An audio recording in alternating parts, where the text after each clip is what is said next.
Hey everybody, you're back live with the WooFDriver in the wee hours of the morning. We're pushing better than 3 a.m. Eastern Standard Time. And we've been on the trail for roughly 4 hours plus, I believe. We've done some paranormal explorations of an old abandoned house or canal, some sort of structure, lock house maybe, as well as old bridge. And we actually got some hits on the old bridge. Pretty cool. I'll have those videos for you in the upcoming week, I hope. In case you're just tuning in, the WooFDriver, I got a team of 4 Huskies, and we get out all times of the year. We go out in the cooler part of the summer months and in the evenings, as you see me here. I call it midnight mushing. It's actually midnight mushing with a little bit of paranormal ghost hunting. So we turn everything into an activity, or I should say that all the activities that I try to find the most appealing and activities that the dogs and I can spend together, for lack of a better description. We're crossing right now mile marker, I thought that was 58, I think, or we're coming to it soon. So we're going to be on here. This is going to be about the 8th mile we've done tonight. Scheduled of 10 to 15 we like to get in on these warmer months. And I take all your questions and comments. Unfortunately, it might be a little hard now because of the way the live feed works. We don't always see them as we're going. Of course, I'm not looking at the phone. Curtis behind me. It shut down? Okay, quick. He doesn't always get, excuse me, because the way Facebook and all this technology works, you don't always get to see the comments till sometimes after the show. So if I don't get to it tonight, if we don't see them sometime in the near future, I'll answer them. I'll maybe on another show, or I'll text to you, whatever. So we're coming to an area. Remember, we're riding at night. We're using night vision scopes. I got to see what we're going through. Excuse me for a sec. You're seeing through night vision scopes, but it's kind of dark out here, folks. And it looks a little more defined to you or clear because of the night vision scope. But come on, guys. What was that? There could be nocturnal wildlife on the trail. There could be paranormal stuff going on. You just don't know. Dogs look up in the tree. We've seen many wild animals on our adventures. And from bears to mountain cats, owls and foxes and minks to reptiles. Many of them. Is that a... Yeah, that's a building. Whoa. Is that something we could get in? It's got a roof on it. You want to do some surveillance, Rhett? Oh. Does it look locked?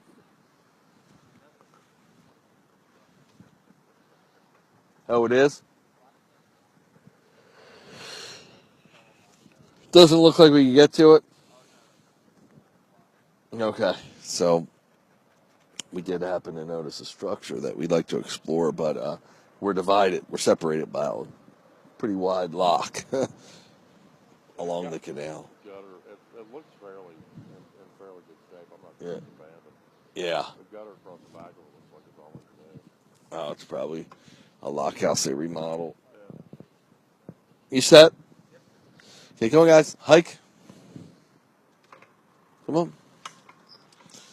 So again, in our quest for ghost hunting, we check out the structures, and there's so much history on this trail. Actually, this is, I've also learned last time, that's mile marker 58. And, getting a little hilly around here. We're going downhill, so I'm trying to just balance the speed is what I do, so we never go faster than the slowest dog. Got some variance of age here from 6 to 12 years, better than 12 years.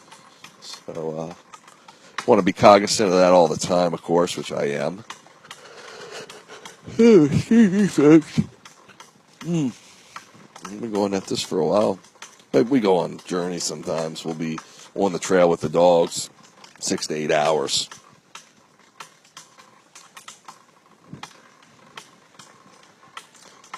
And right now we're pushing better than 4. So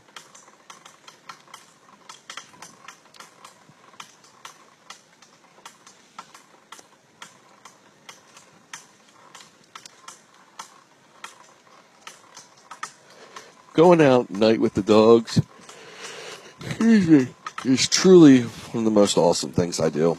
It's just the adventure and the thrill of being out here in the dark at night, knowing you're with an animal that has the capabilities to see some at night and to really be in their element. Because when other animals cross our paths or we come near them, the dogs know. They don't even have to come in front of us. The dogs can sense what's around because of their strong nose, and that's how they would survive in the wild. Their ancestors, the wolves, etc. So it's truly like they're in their element, and it brings me joy for them to have joy and for them to really get into what we're doing here.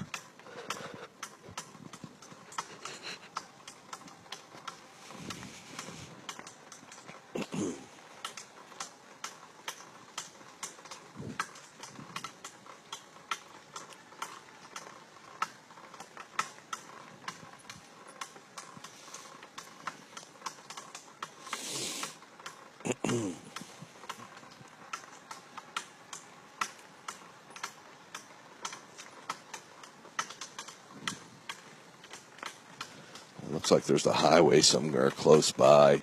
Hard to get a full lay of the land as, it's dark out and you can only see so much into the distance. And it's pretty, even if it was light out, it's pretty thick cover. The foliage is in full bloom, of course, being deep in the summer as we are now.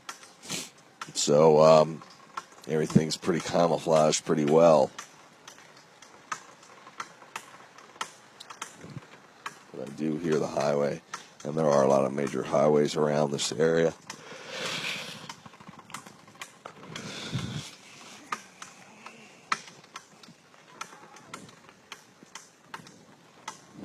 Dogs are doing awesome. And they really appreciate this. And tomorrow when we're at home and it's 90 degrees outside and the sun's beating down, they'll be resting comfortably on the inside in the air conditioning. And they'll be thinking, wow, glad we got out at night. Glad we got to get our exercise in. And so glad we get to relax now and earn the time that they so much need.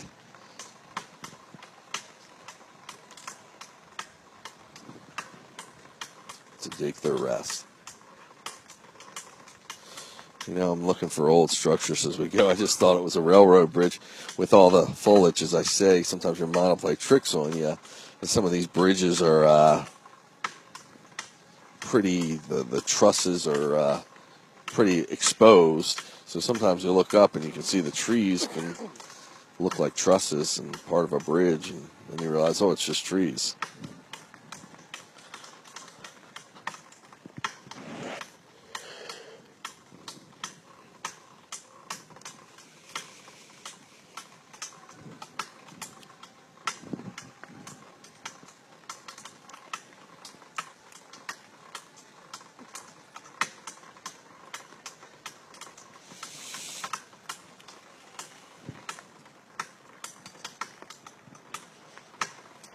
So I'm glad we have signal that we're able to actually broadcast. And I know we get viewers from all over the world, so it's truly remarkable. But again, you're watching the WooFDriver live on the C&O Canal Trail. C&O Canal Trail is 184.5 miles long. Starts in Georgetown, Washington, D.C., and it goes through Cumberland, Maryland.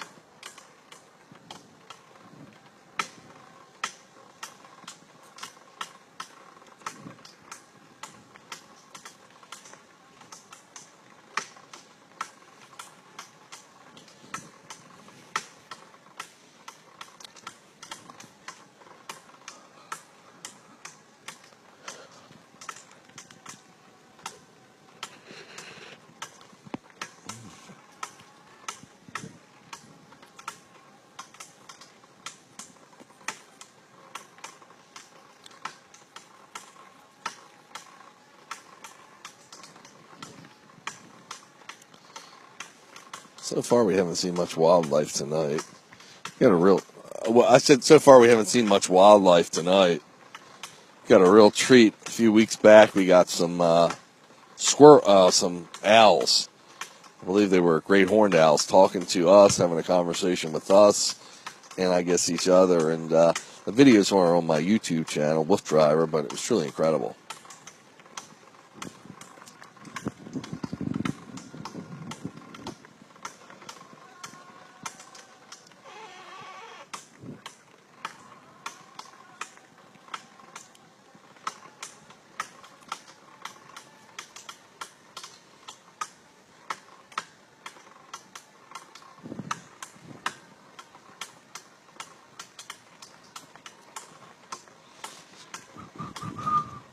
Now, if I start singing, folks, I don't charge extra for that. I just enjoy doing it sometimes. Excuse me, it's really tired out here. I mean, it's awesome, but it's a lot of work. A lot of people say, oh, making those dogs do all that work. They're being assisted a lot. I mean, they are getting some exercise in, but it's a little bit of work for us humans, too. So I know right now we're just pushing the throttle, but to get here, set it up, and arrange all the stuff we do on the trail is pretty awesome.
If all the breathing there is gone.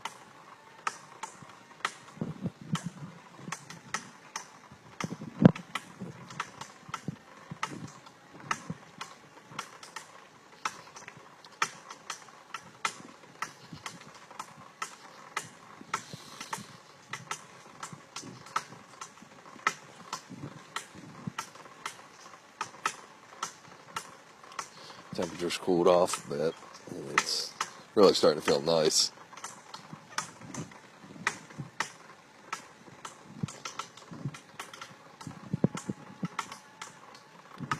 Before the breathing air is gone. Cool. Yeah, I know. Just Man, the bugs are brutalizing me back here. are they really? Yeah. Curtis is saying that the bugs are really bad in the back seat, and that's why I turned my headlight off. I mean, I've got a headlight on the bike, but the headlight I wear in my head I turned off.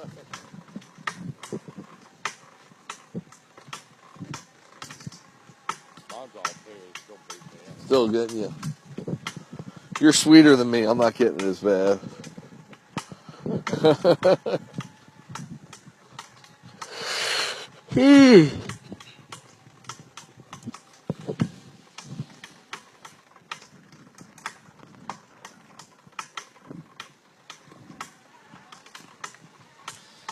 So we're looking for some excitement for you folks, and we haven't found any. But we're covering some good mileage right now. Wolfpack's getting their workout in. I'm trying to stay a little bit awake and trying to bring you the best entertainment. What is this? Oh, easy, guys. It's just a tree root. I just sometimes, you don't know, and could be snakes in the trailway. We've run into that before, and before we crossed it, I wanted to make sure it was safe. I just slowed them up.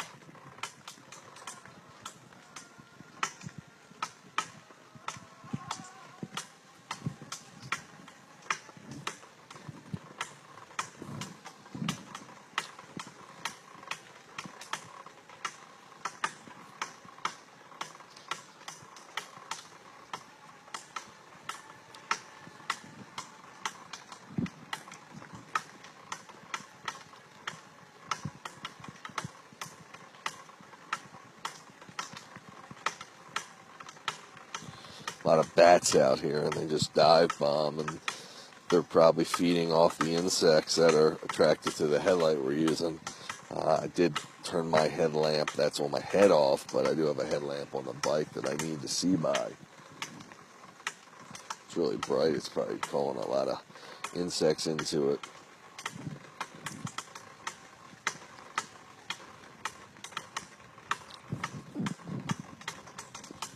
But the bats have an amazing, I don't know if it's their vision or their sonar, that they can come really close to us and not hit us.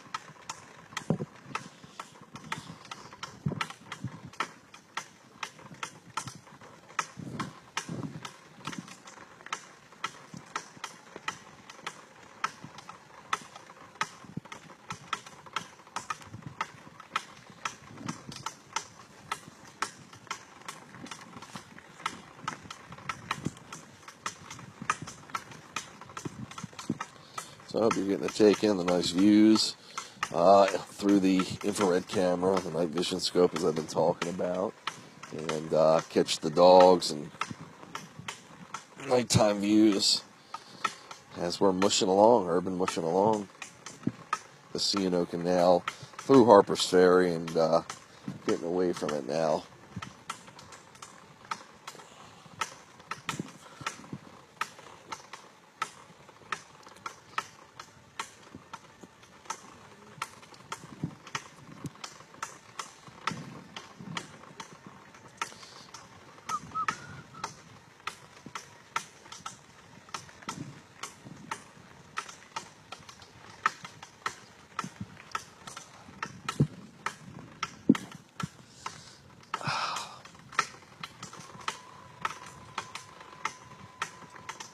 Is this a lock?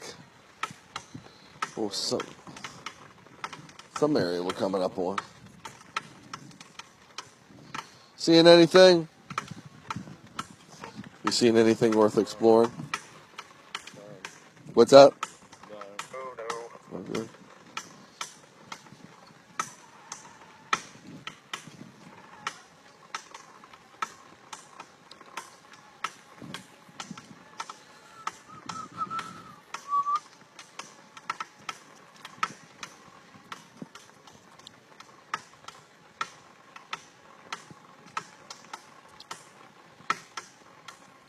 And sometimes there's long stretches here of just nothing, basically, which is awesome for running the dogs. And appreciate it a little bit more during the day because you get all the views. At night, it looks just pretty mundane. Now, when you add to it that some areas might have where we ride along, first of all, some areas could trot right along the river like we were at earlier near Harper's Ferry. And some areas might have structures we can explore. And some areas are pinned right against the cliff or mountainside, which makes it really exciting. But this is just back. What's up, man? When you get up the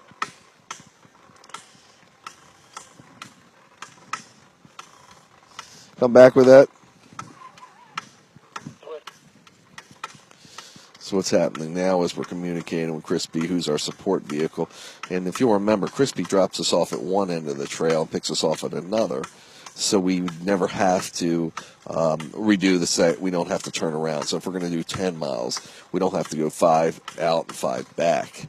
We don't loop here. This way it keeps the dogs fresh. They're always incentivized, as well as we are, to just keep going and exploring and see what's further ahead instead of turning around and retracing our footsteps, or paw prints, I should say.